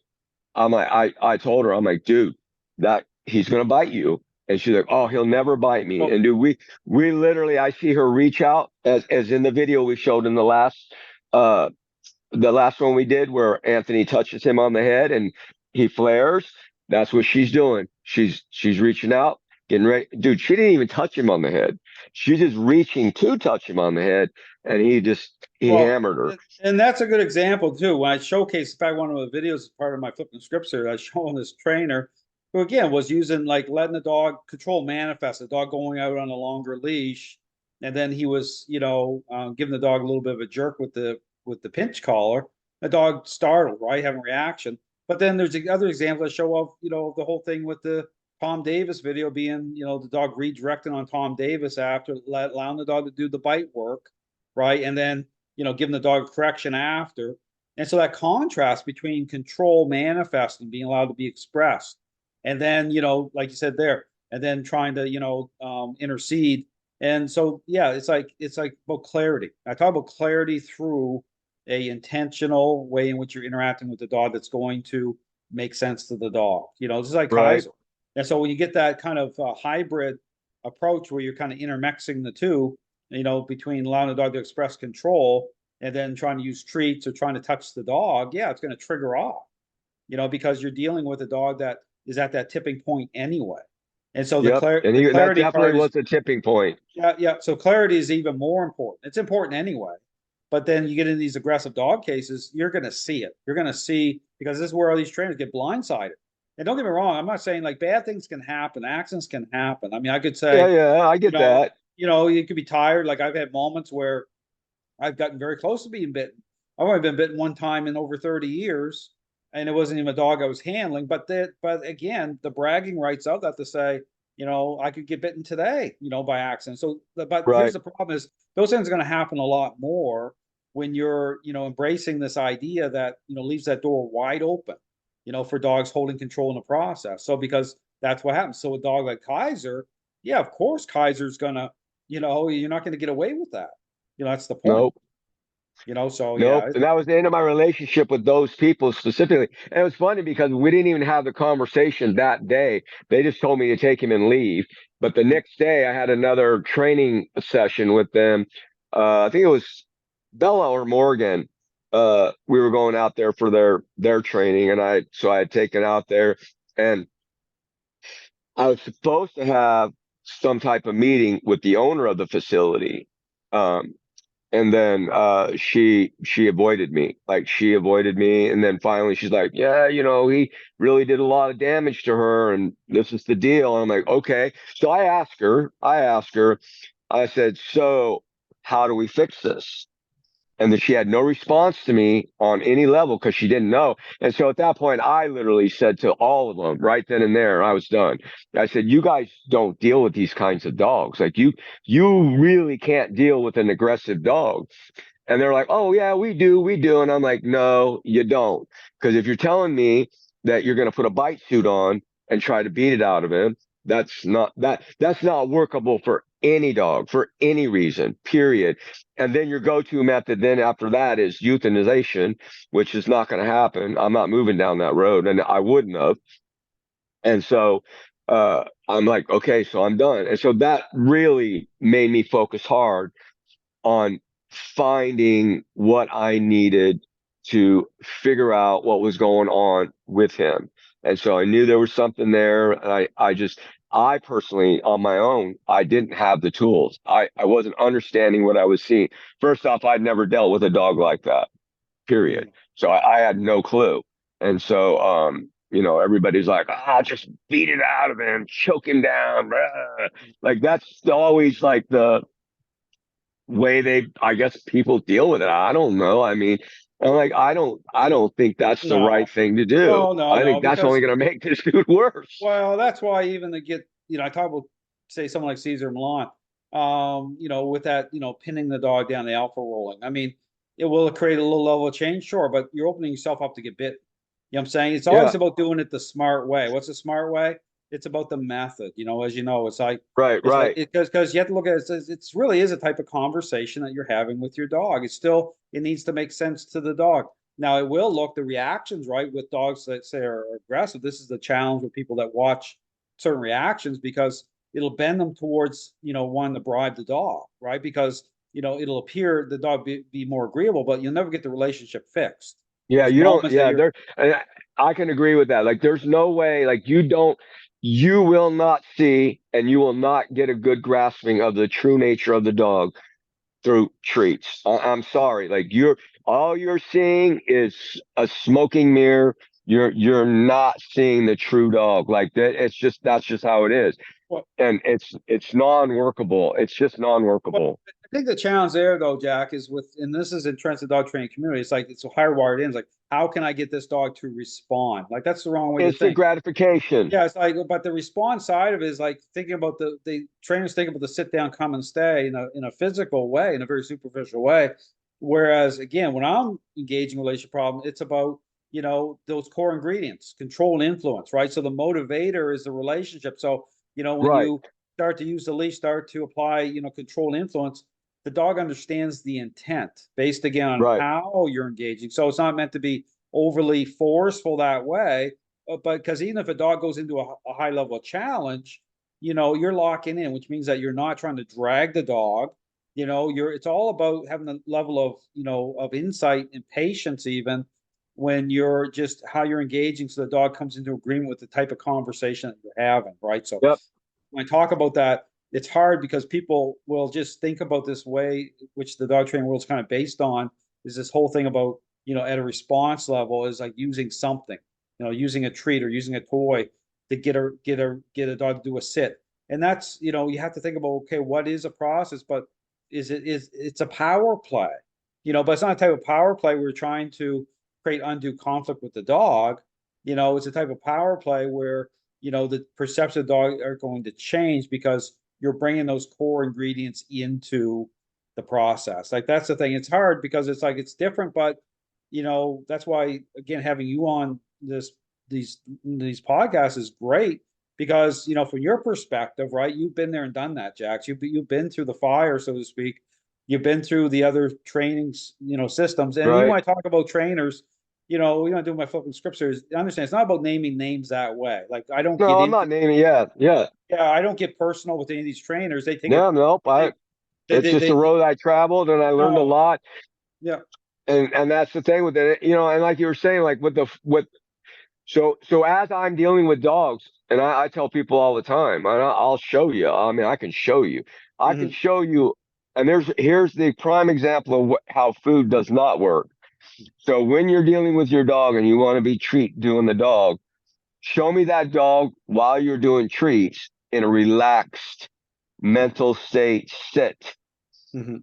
I'll show you with no treats a dog in a relaxed, clear-headed, mental, nice, the way a dog should be, ready to move, not ready for a treat, not being ampy, and in that set where it needs to be, where it's relaxed and ready for the next whatever we're going to do and ready for that and aware of that. Not like treat, treat, treat, treat. Well, that's I've yet to see anybody show me any dog in a relaxed state with a treat, Well, period. They're not. that's a really good point, Jack, because that shows you're dialed. When we talk about stinking thinking, right? So you're dialed into not just the body of the dog, right? The physical, the mental, the state of mind of a dog. Yep. I talk about all the Yep. time. It's about like so once you see that, you can see you're right. You can see a dog maybe in a sit, but the dog's mind is jumping right over that owner. That dog Yep. is right ready. It's like the dog is like a runner in the starting gate, ready Yep. to sprint off. So you can see that level through your experience now, Jack, you're able to discern, what that represents and how to engage, right? So it's like mind and Yep. body. It's like so I talk about stinking thinking. A lot of people say because these videos I put out with some of these balanced dog trainers, you'll see it where they're getting a dog into a physical sit using, say, even a remote collar or even using a treat. And but that dog's head is pivoting, like looking, investing, fixating on, Yep. Yep. and they're not, and these trainers are not doing anything to Nope. intercept any of that. They're just like because they're not dialed into the relationship Yeah. that No, the way. dog's still holding a level of control, Yeah. and it's only in it within it. It's complying within its own process, not on a trainer Yeah. owner Yeah. where it needs to be. And at the end of the day, that's where the dog needs to be. I don't like again. You got to be in tune to that, and you got to cut those things down. And anything that is going to energize the dog, you're just not going to have a good training session with the dog. And that's the thing with it. You really want to make that training session with the dog because they're short. Again, I don't spend hours upon hours training Mhm. my dogs. Like that's non-workable. That's not fair to the dog. Like I see it No, all the no. time, Yeah. but whatever. To each their own on that. But my sessions are very we're very condensed. It's very short. Yeah. And so it's retained better. And the dog is happier about it. And so I can do them in short bursts. And again, Mhm. like I said before, anytime I put a dog on a leash, going to the bathroom, all my dogs, they don't run to go to the bathroom. I leash them up. They're on the leash. I move them around my yard into Mhm. their pens because I have designated areas again, which I learned from the script because we did that with Kaiser, not Yeah. allowing him to just go where he wants to. Again, Mhm. we had to control that to bring him in compliance so that he understood that we have to work within this realm of things and you can't just do what you want. Yeah. So I work that angle. I work the circles. Like now I don't now I'll put the dogs in their pens and they can do their business. Now, if I have a dog acting up and doing things I don't like, eating poop, eating Mhm. rocks, eating grass, those kinds of things, then you're on the leash. I'm in Mhm. the pen with you. You're Mhm. going circles. And as you're doing what you're doing, I'm doing the tapping method Cool. Yeah. with the leash to keep them moving around and then make that sniffing not what I consider heavy investment sniffing, light Cool. sniffing to figure out your spot where you're going to go. And we keep the heavy sniffing down to a minimum because you're kind of holding power and I don't like that. And so now I do let the dogs heavy sniff sometimes, especially the Mhm. males, Sure. but it's on my level. Yeah. It's not what they want. Yeah, it's not So beyond you. It's always about you, like an extension of you, Jack. You know what I'm saying? right. But yeah, I mean, yeah, you're right. I mean, in your whole thing here, Jack. Like I said, that's why I say it's an amazing journey, especially for me because I know what you've gone through. I know that in terms of where you've been, what you've gone through, the amount of dedication you put through is like six full-time weeks with me. which was a Yep. lot. You know, that was Yep. intense. You know, we put a lot of you Yeah. And probably looked at it, I gave up. I had to give up a thing to, yeah, like, that we had been planning out for a very long time with my wife. I to take care of that. I gave up a lot to yeah, be down there and stay with him, because that's where I was at with him. Again, my process for him was to figure it all out. Like, I didn't understand it. I was lost. Like, it it it blindsided me. It blew me away. I just had never dealt with it before. And but I had set my, and I told my wife, I'm like, look, I don't care what it takes. Like, this is, I'm gonna figure this out, and I'm gonna get through this, um, and make it happen. Like, I don't care what it takes or what it costs me. That's not important. What was important was he was not going to be, he wasn't going to be euthanized over that kind of stuff. Like, yeah. that's not workable. I mean, and again, it dealing with a dog like that is a lot of work. It's Oh yeah, not for everybody. It's no, not. Um, I mean, it's a rough one, but mm, for me, it was the right thing to do, and I knew it was. And I had the time to do what I needed to do, mhm, and again, it was it. He made me what I am today. So for me, and I'd been bitten by him. Like, I'm not gonna lie. Like, the dude got me a couple times, like, and got me a couple times good. But we took precautions and we did what we needed to do, and the bites that happened were really kind of my fault for letting my guard down a little bit, but that was more pre-you. So those were things that had happened before we got into all of this. And then, like I said, the script changed things, changed me. And I was better at reading him. And I think he got better at reading me too, because he understood the situation. mhm, So we were able to make that all happen. Again, it wasn't perfect, wasn't 100%, but it mhm, was definitely a lot better. We were 90% where we needed to be with it, mhm. on him, and so that for me was a big deal. And again, it made me understand things, and I knew that it was workable, and I wasn't just lost, and there was just No, no way for me to figure out things.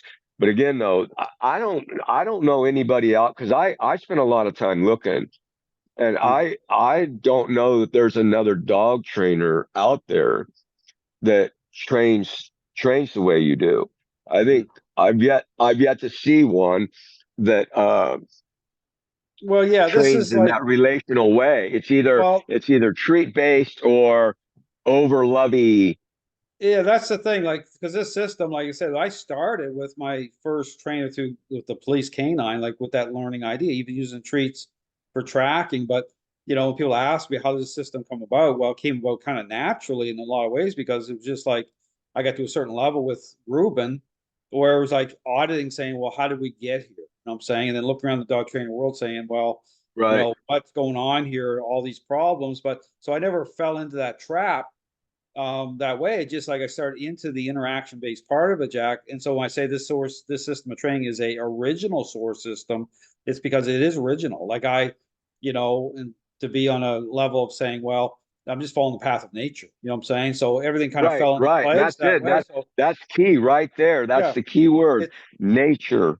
nature. So it wasn't like I technically didn't really develop anything in a way because it's just like I'm following the path of that. So it's like, the methodology itself, the interaction part of it, but being able to key up on being able to dial into the dog's state of mind in those moments, right? All those things all kind of came together. Where, and don't be wrong, I had to sit down for like, it took months sitting down going through my old notes, really like asking a lot of critical thinking. Like people have no idea what went into this system that way. Like it really pushed my thinking process to the max because, and then even people will say, well, Dale, you didn't really see the other side. Well, no, I did. I was actually at one point with the girl I was with for a while, she was at a high level with this ideology, with clicker training. And so I got to see it up close and personal and to really put it to the test, but the hypocrisy, I seen like her own dog was a total Right. mess. And so I got to see all that too. But the question to be able to actually Yeah. say, so people say, well, Dale, you didn't know I did. And I was able to really, when I brought the system together, to ask, well, when I talk about the core ingredients of influence and control, all those things I talk about, so it's not the system of training. There's nothing hidden here. I'm saying everything's out in the open. Like people can put anything I say, anything you say, Jack, to the test. They can test out everything. Yep. So yeah, so to say, yeah, there's another system out there. Well, there really isn't. Because No. Well, there's nobody even that like works in the same thought process and the same like nature no, level. Like it's really weird. Like I don't understand. Like it's kind of like the martial arts if you really think about it. Mhm. It's actually straight lines and circles. It's actually really easy to learn. But Mhm. the thing is with it, it's really not easy because you really need somebody to show you because Yeah. most people really can't focus and get their comprehension into straight lines and circles. So Mhm. the system's the same way. And again, I think we as human beings have lost our way with nature. And I think that's what makes it so hard is we've become the society of weirdness to where we look at it differently and we don't allow dogs to be what they need to be. And I think that's the key for most human beings is to find your way with nature. And I think at the end of the day, you'll have a better relationship with Oh, your dog. animals, whether you're raising chickens or dogs or whatever. They just don't bite like dogs do. And so if a Well, dog gets neurotic, that's what's going to happen. Well, dogs are different that way too. This is different than a cat or a parrot. Dogs are depth, right? They're social animals. So that's why they blow everything out of the water. I mean, in a good way. That's why I say when, with Ruben, I say, I couldn't embrace that ideology and still honor the legacy of what made Ruben Ruben. You know what I'm saying? It would be a dishonoring Right. thing. So, when people say, well, Dale, so that's why at the beginning, Jack was like, I just said, like, it is what it is. Let the chips fall where they may. If it meant that, it brought me totally in opposition of everything else in terms of the dog training community, well, that's just the way that it was going to be. It wasn't my personal Right. choice in a way, because I say, ethically say, this is what it is. I'm going to follow the path of nature. And if that means that people aren't going to like what I'm saying, I'm talking about the dog training community in general. That's kind of what's And they happened. don't. But they don't. But then look at the mess of the dog training world, right? Where I Yep. say, No, I agree I with mean, you. I don't really spend a lot of time with all that other, but I look at no, other yeah. people's stuff and I'm just like, dude, man, like really, like this is where it's at for dogs. Like Well, I feel sorry for dogs because it's really at the end of the day, it's a doomed world for them because the way people are and the way it, things are being handled for them. And and people wonder why so many dogs are being euthanized. I mean, people are out of their minds. Like, there, yeah. but you really, I mean, for me, it's hard because I have a great love for dogs, all dogs. I'm not like I love Rottweilers. I have a few breeds that I'm super special about, but I have a thing for all dogs. I really haven't met a dog that I didn't like. Yeah, some of them can be kind of, but Mm. they all come around in the end to me. Like I don't, but for dogs, it's a doomed situation to where people just don't get it, and it's an unfortunate situation, and it's hard because sometimes I get people all the time. Hey, I got this dog, man. You should take it in. I got this dog. And I'm like, man, look, if I took in every dog, dude, I'd be overwhelmed. Like You I'd be can't, yeah. overwhelmed. You can't. And unfortunately, and it's the same with cats. Like at some point, you got to say no, and it's a sad situation. But if people would do the right thing, like I didn't do any breeding during COVID because I knew what that was going to be like, and it Mm. played out.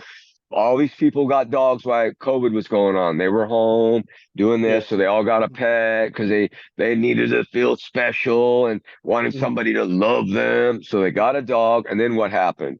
Mhm. COVID was over. Everybody went back to work. People didn't Yeah. have time for their dogs. Now look at the shelters. It's just ridiculous. Like it's just crazy. It blows my mind that you would think so little of an animal and spend all that energy with it and then just like kick it to the curb like it's a nothing thing. And again, that boils back to how why dogs are the way they are. People aren't Yeah. willing to put the time in to deal with them, train them, be with them, do the right things. I would I'll never give one of my dogs. I'll cut my arms off before that happens. Like my dogs will be with me forever. Like that's just how it is. And even with my puppies, all my puppies, it's a standing rule. Standing rule.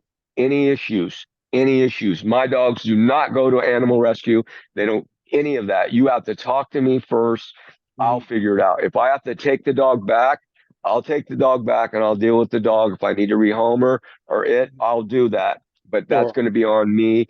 Yeah, no, that's something Well, that, you've taken that on. Yeah, I mean, because you're committed to, especially once you know the real deal, it's just like, so it's like you're advocating the right way, Jack. You're here to help as many people as possible, but it's same thing. The focus got to go on them. They have to be willing yep, they to have to to step do up. that. So they have to step up. And society is such that you're not gonna, unfortunately, it's a spillover effect. You look at society as a whole, just what's going on. There's so many different examples of things, but in the reality is, listen, I just, and this is why, again, when I did the flipping the script series and stuff, say I'm going to raise my voice here, but I don't live in that world. You know what I'm saying? To me, it's like I've always, like from the beginning, years ago, I follow the path of nature. I'll raise my voice and people will listen or they won't. But like I said, but everyone has the opportunity to change. That's the point. It's like everyone has, if Yep, they're willing, like you're an example of that. If there's people out there, and I'm helping people right now that are taking that on to say, and but here's the thing is like there's so much to be gained through that. To me, it's like a missed opportunity. People that really, I see things completely opposite. I see is, for me to, to miss that opportunity is like a missed opportunity. There's so much to be gained through that relationship when you follow the path of nature that people right. are that people are missing. And so when people argue against what I'm saying or whatever, I see it as like, wow, I can't believe that people don't want to take that journey. I know it's the most challenge. It can be the most difficult or challenging thing, but also it can be the most rewarding because you're Yep, bonding. You're the gaining. Yeah. reward outweighs it a million to one. Oh The yeah. the the love that's gained through it, it's different, and that's all. Like it's and until you experience it, until you work it and understand that, because there's a difference in it. And so Yeah. for me, that's the biggest thing for it. Like so, like my younger dogs, it's it's already there, it's already installed. So it's not like say with Kaiser or my older dogs that I moved into the script. Like Mhm. the bond's good, the process is good, it it really changed and it really became more of a bond, and the love that develops from that journey that you take with the dog, because now you're really investing in the dog in the right way. And so they see that, they feel that, and they understand that. So then it becomes a lot different. Like the dog is just a different dog. Like Mhm. and it's hard for me to explain it. I mean, it's just one of those things that you got to work it to see it and Yeah. understand it. But I wouldn't go back and I wouldn't change anything on that level because of what I've gained just on that level alone, Mhm. not including, the good obedience and Yeah. those Yeah. things. But that process of the bond is a lot stronger. Um, and it's just different. And again, it's hard to explain. I'm sure people, oh, my dog bonds good with me and we're bonded. Yeah, I get that. I mean, that's the nature of dogs. I mean, you're going to have that, but Sure. there's another Level. level to it Oh, yeah. I was for gonna say, sure. Jack, because for people to read my book, say, or watch some of my videos, I think, like you said, you have to go through it. Like in order to be even a trainer of the system, I say it'd be impossible unless you have a dog kind of like Kaiser, maybe not at that level certainly, but a dog that's really going to challenge you in a way that's going to open that door up to gain that insight. Right. You know what I'm saying? You've got like just to read my books, you would never get it. You can connect some dots, right? But I feel very Yeah. Yeah. strongly that it's like you have to, it's in the doing. You know what I'm saying? Yep. It's in the Yep. going through it, as you know, because that's why I love having you on this podcast, because and people can hear it from your perspective. Like you've really gone through the fire, so to speak. You come out on the other side, Jack, and it's an amazing journey that you've been And that through. dude made me tired. Yeah, yeah, yeah. But yeah, yeah, because you can say, hey, I've been there, I've done that. I'm not saying, you certainly are a testimony to how difficult, but you also been through all of it. So to come out on the other side, Jack, it's incredible to me in a good way because it kind of really affirms everything that I'm saying. But then you can say, hey, I've been there, and here's an example Yep. of this Kaiser. And you say, well, yeah, it wasn't easy, but now setting things in motion for you as a type of legacy, with the dogs that you're with now, and being able to instill that and be able to do that. So again, so we'll probably end it here, Jack. But just all to say, Jack, Okay. that it's been great having you on. I appreciate it. I appreciate your time. I think this is going to really be valuable to so many people watching this because, you watch, your whole journey, talking through it. But I'm going to have you on definitely again very soon, Jack, and maybe hopefully Okay. I want to be able to do it through YouTube, with maybe people asking questions live, and so Okay, maybe that's fine. we can do that together. Yep. Maybe answer some questions live. So maybe I'll work towards here in the next couple of weeks. I'm going to Canada for a week coming up. A good friend of mine passed away, so I'm going back to his funeral. Well, I feel sorry for you going up there. I know. Well, it's going up the April. We still have I have the danger of a snowstorm or snow. So Yeah. me being a Floridian, I haven't seen snow in probably I don't know 14, Right. 15 years. So I don't know how I'm going to handle that, but I'll do my best. But Jack, thanks very much for being on. Yep. And No like problem, Dale. We'll talk soon. we'll talk soon. I'll get you on again, and maybe we'll answer some questions, some live questions here. But thanks again, Jack. I appreciate being on, and we'll talk soon. Okay, Dale. Take care. All right, Jack. Thanks very much. All right, Dale.